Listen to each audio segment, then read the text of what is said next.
Hey guys, welcome to a very special Z's comic. What? Are you all right? Said boom. Oh, scared me. Go. All right. Welcome to a very special Z's Comics reviews. We are reviewing the first two episodes of Daredevil Born Again. And if you can't tell, we're pretty excited about this. Yes. We have been excited about it ever since we've heard it was in the offing. Yes. Okay. There. At first, we were all pretty like worried about the production on it and everything like that. Optimistic. No, I was straight up worried about it because they first off they announced that they changed the actress for Vanessa, and then they announced that Foggy and Karen weren't coming back. Basically, it was just throwing away most of what the Netflix people did and what the characters went through, kind of thing, and they were gonna just pull it into the MCU without the history. Yes. The thing about it is, so many of us got pissed off and wrote in and basically just made everybody have a bad time. So we kind of cyberbullied an entire we kind of cyberbullied Disney into coming back and retooling the thing. I say that like we did something, but really it was Kevin Feige that took one look at the first 4 episodes and hated it and went and took it back to formula. So the new show came around after in extensive rewrites, and they recast Vanessa, the original actress for Vanessa. They basically used the Netflix history, and they went off from there and integrated it more into the MCU than the half-tossed lines here and there that the original series had. So the history out of the way, let's get right down to the episode. First episode, dude. An hour long. Like, an hour and 1 minute long. Was it an hour and 1 minute long? I thought I clocked it in at about 50 minutes. Well, maybe 50 minutes, including the thing. But on the official Disney Plus thumbnail, it says hour and 1 minute. Okay, so yeah, because they always have over 30 minutes of end credits. So yeah, that's actually true.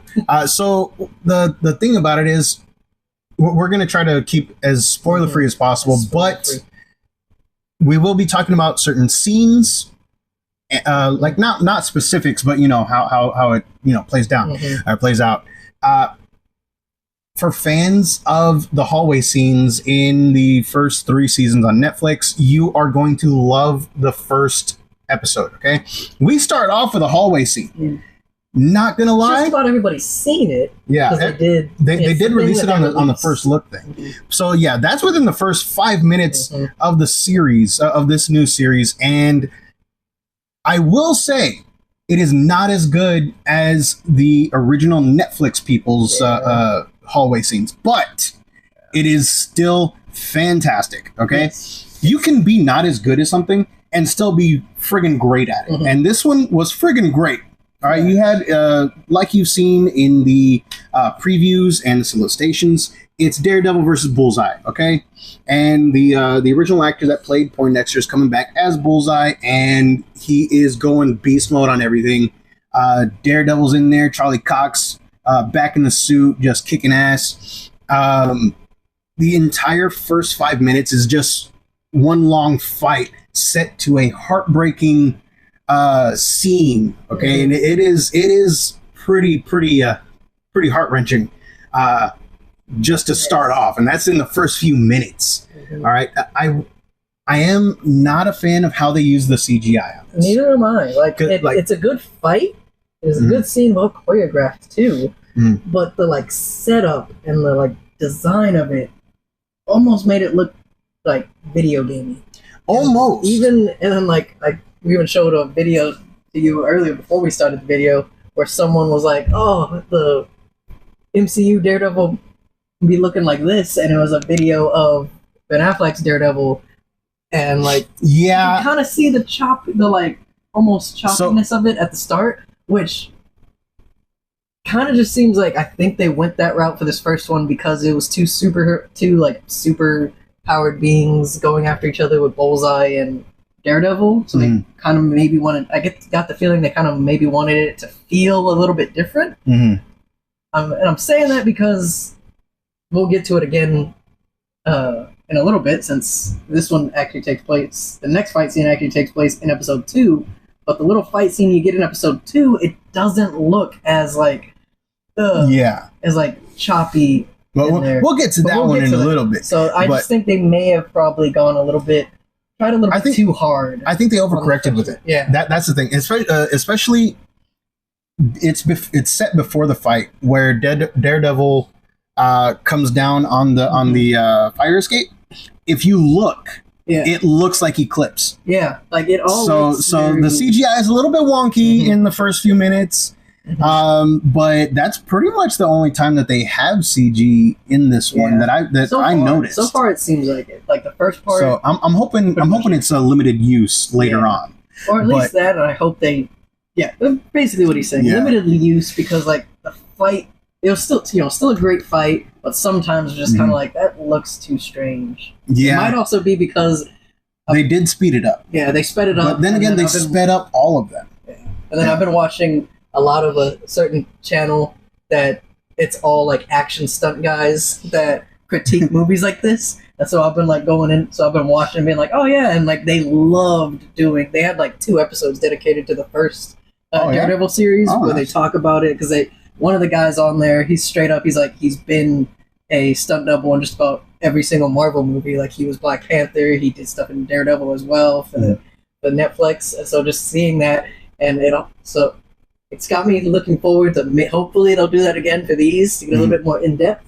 But also, it gave me the thing where I'm like, man, I kind of want to try to make a fight scene too, almost and I even got it in my head where I'm like, we could do like a almost Jackie Chan style thing where like a cool comic, or like at least a comic we like, comes in and myself or someone else or like 2, 3, whoever, how many people end up being like, oh, start fighting over it. We have little moments where like someone's got the comic in their hand, like, and they're like, oh, wait, no, can't hit him just yet because he's got the comic, and just like, yeah. But anyways, that's my little thing. We went off on that one. But anyway, so moving past the fight, there is a moment where Daredevil just breaks, right? Where Matt just breaks, and that is a huge hurdle in this series, okay? That moment where he breaks just makes it so that way he just doesn't feel like he should continue on anything like and he should, hang up the helmet, stuff like that. And then there is a bit of a time jump. There's a bit of a time jump. It's not huge. There's a bit of a time jump. So after that time jump, you find Matt, and he's still reeling from this tragedy in his life, but he's going on the up and up, and things are looking up for our boy, right? He's out of Hell's Kitchen. Yeah, he's out of Hell's Kitchen. He's forced to go on a sort of date that sort of turns out well. So yeah, things are looking up for Maddie, except for the fact that Wilson Fisk, and this is not a spoiler, this is part of the solicitation, Wilson Fisk is running for mayor. All right? So Wilson Fisk is back, running for mayor, and he is actually... everything that you see on Fisk kind of leads you to believe that he might actually want to do the right thing, might want to actually, help the city kind of thing. Help Fisk things. But at the same time, you're also looking at his actions through the lens of Matt, or Daredevil, and you're wondering like, what you got planned over there, Billy?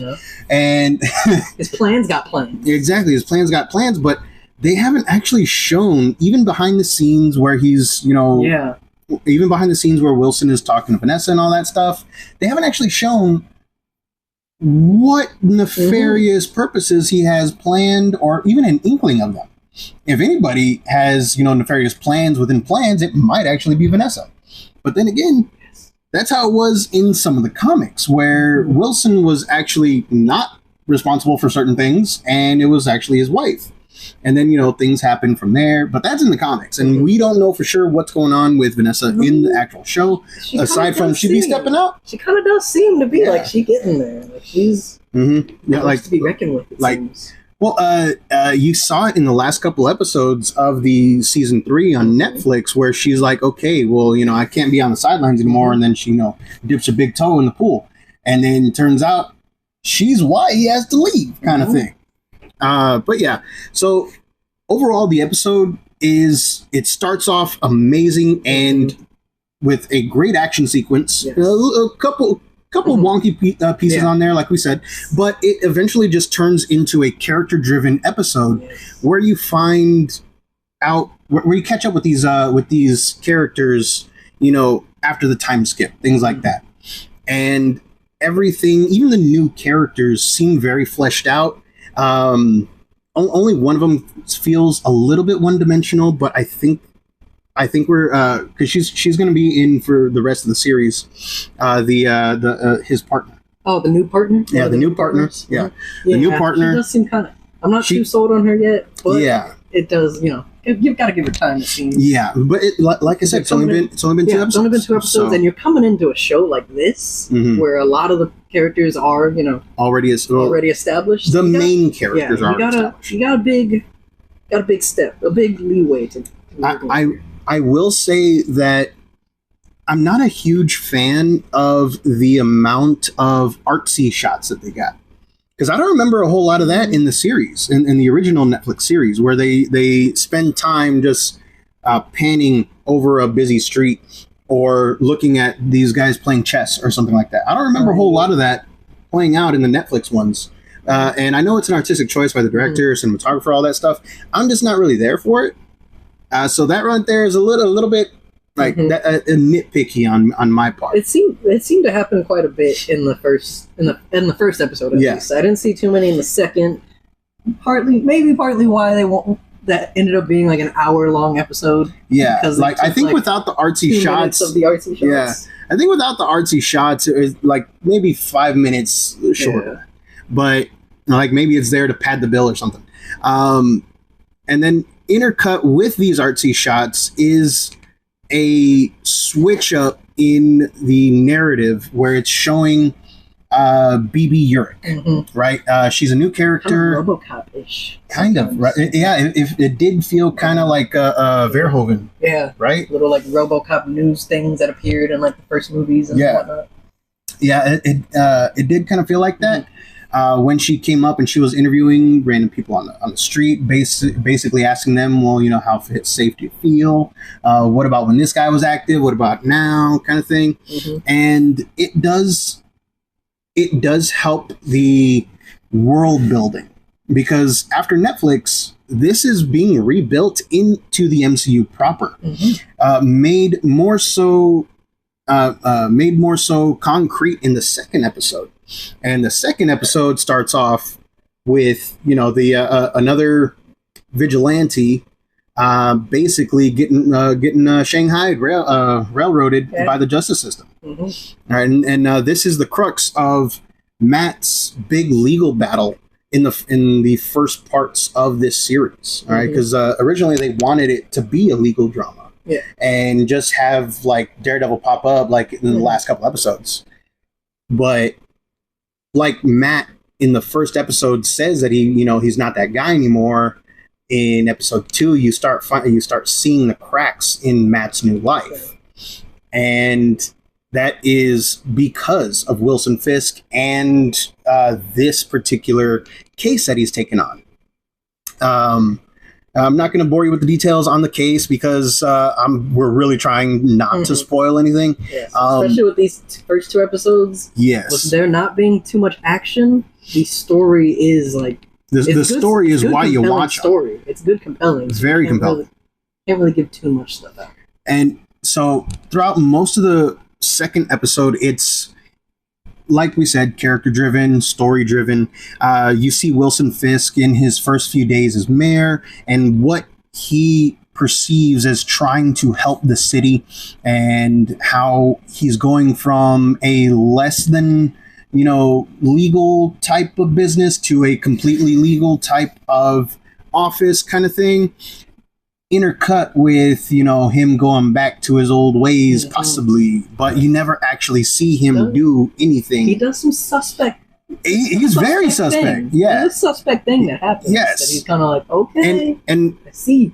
That one right there wasn't straight up evil. It's like, dude, you did this to yourself, and I found out about it, kind of thing. Yeah. So I took that as more of, dude, you're working for me, or I'm blowing you up. kind of thing. Not literally, but you know.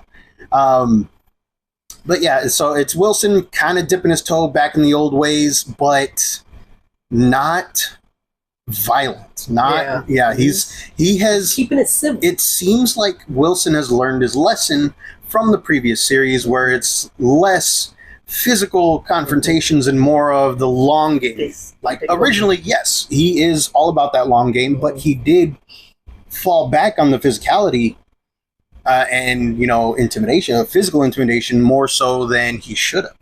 And then in this one, he's playing that different game. Like, he can do it, but he's not gonna, kind of thing. So we'll see how that plays out throughout the rest of the leftover 7 episodes coming out weekly. I wonder how they're gonna. Was it just 2 this time, or is it 2 every time? It's 2. It was 2 for the premiere, and then it's going to be 1 each week. And I think the last 2 episodes are going to be on the same day. Oh, okay. I think. I was wondering how they were going to do it. If they were going to do like 2, 2, 2, and then no, it's 2, 1, 1, 1, and then like the last the last 2 are going to be. Yeah. So streaming services got me like, come on, bro. Let's be honest. Netflix spoiled us. Okay, it wasn't just it wasn't any other one. It was straight up Netflix. Yeah. Amazon kind of did it, but I think they only did it on 2. Yeah. Anyway, so yeah, episode 2, you get to see more of Matt in the courtroom and trying to defend a person that may or may not be a little bit like him in certain aspects in his life. And it doesn't feel like he's 100% trying to defend his client rather than trying to defend what he and his client represent. You know what I mean? So that right there, kind of a cool little character model right there to you know, examine.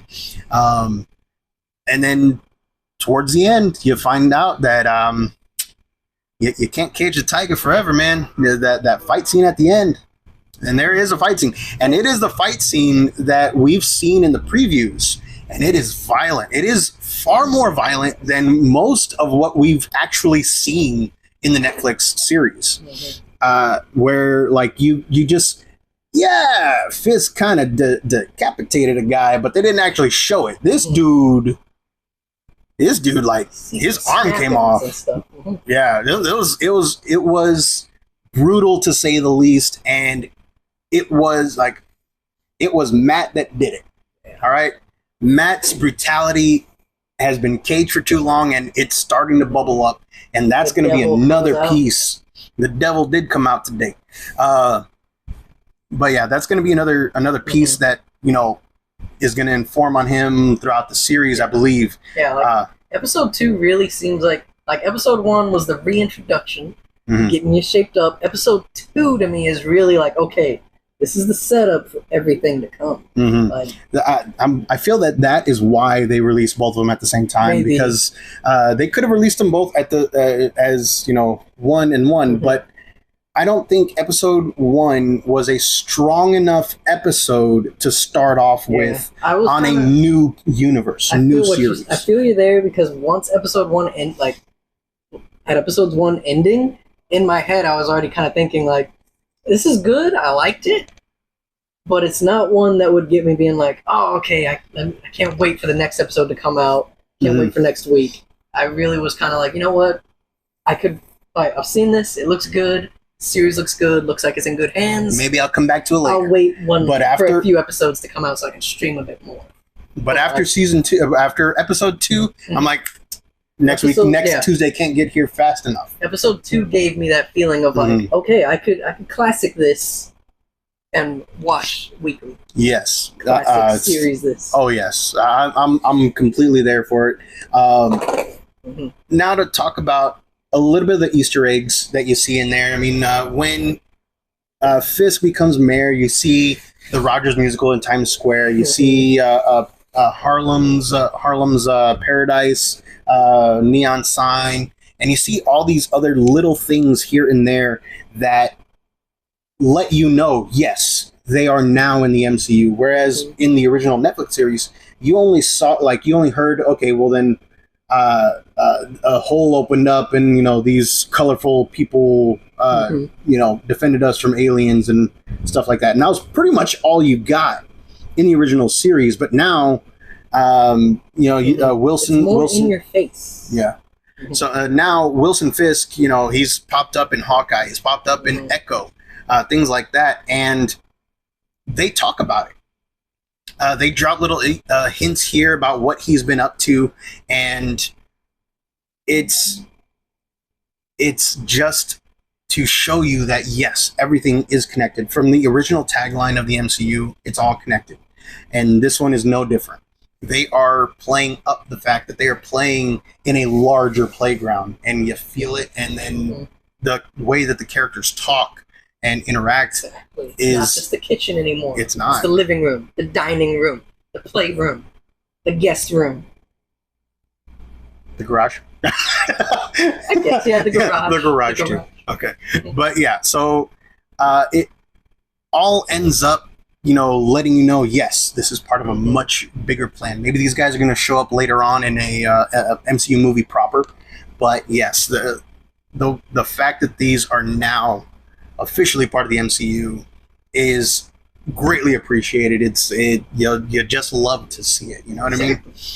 You love to hear, about how vigilantes need to go, especially that one guy that swings from the rooftops in a colorful suit. Which I learned recently that Spider-Man cannot appear in a show. Like the contract actually prevents him from appearing in a show. Wow. So a live action show, but they can do the cartoon shows, but they can't do live action. So yeah, that kind of sucks, especially because Daredevil. And he's Daredevil, like hanging out in Queens quite a bit. To me, just because of the cartoon, I know Kingpin has, especially now, he's got a lot more history with Daredevil. Just because of the cartoon, and that was the first introduction to a lot of the characters for me. I'm always like Kingpin and Spider-Man. Come on, but yeah, well, Kingpin is actually one of those rare characters where they can be shared by different studios, kind of like Quicksilver and Scarlet Witch was with Age of Ultron and the Fox movies at some point, because they both had about equal footing in both doors, the X-Men and the Avengers. But yeah, Kingpin, pretty much the same boat. I'm just excited to see where this series leads. I want to see more, especially for you kind of gotta. I mean, they kind of do pan to it just a little bit to kind of make sure that you see it, but it still happens pretty quick. But if you see a certain thing on there, it really, on a certain person's body part, it really alludes to something that has appeared in comics a lot too. Something that myself and my co-star here are pretty excited that they may be getting into, when a certain other character who already has, I know, been said is going to come in, but for the sake of what was on the body part, I'm kind of keep it a little. Yeah. It gets a little excited because it is a topic that we are pretty into when it comes to this certain character. The way his attitude is towards people that take up his mantle or appear to be, doing his work, quote unquote. But yeah, that little appearance of the tattoo just cemented how gritty this show is going to be. All right, I'm excited for it. We've already seen the character pop up in the previews and stuff like that. I'm not going to tell you who, even though you probably already know, but it has us just super stoked to see where this is going.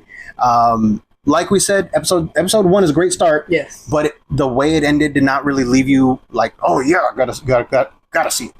Episode 2 though. Episode 2 sets up everything, leaves you on a screen, leaves a character on a screen, and it just makes you pumped to see the next episode coming out next Tuesday.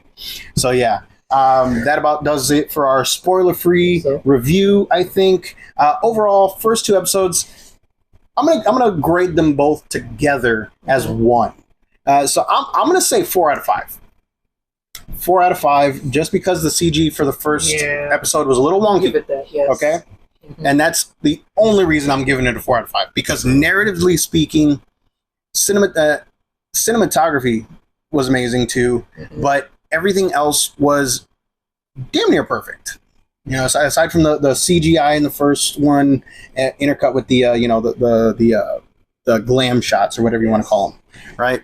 Or the panning.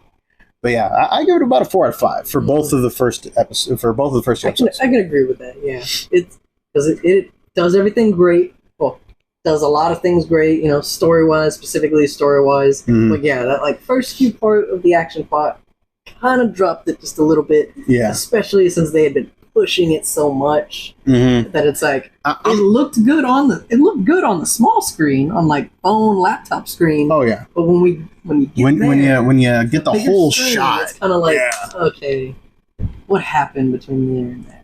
I mean, like you could see more stuff. I watched it. While it was still kind of dark outside, so you could see everything. It's just the CGI was a little bit wonky. But yeah, 4 out of 5 from both of us for pretty much the same reasons. Yeah. All right. We highly recommend you check out Daredevil Born Again, episodes 1 and 2 out now. Every Tuesday, we're getting an episode drop for the next few weeks. All right. So we will see you guys later.